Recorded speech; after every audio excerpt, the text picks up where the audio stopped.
I'm Vicky Donnelly and I'm the Strategic Health Facilitator at Bradford District Care Foundation Trust. My name's Rachel George. I'm a speech and language therapist and team manager for adults with learning disabilities and mental health. My name's Carrie Smithson. I'm a specialist physiotherapist. We might have a multidisciplinary review for somebody, so we might have the person and the day centre and family members, and we might have 3 or 4 clinicians involved. We might have a nurse and a physio and an OT and a dietitian.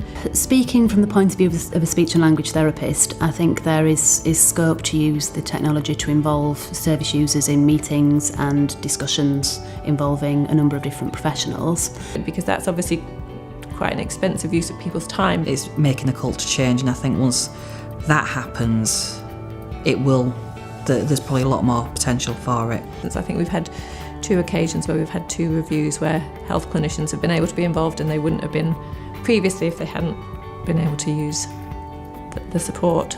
Being able to take, oximeter readings, being able to take temperatures, that type of thing.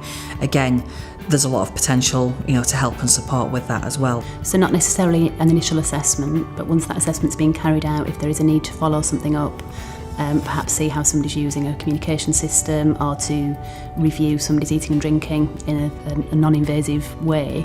But if he had been going to go back to that day service, it would have been useful to keep that contact going, to keep him familiar with the staff, and the staff could have just rung up and had a conversation with him on a daily basis and kept all that going, so that when he then was discharged and went back there, it would still be familiar to him and he would still feel confident with it.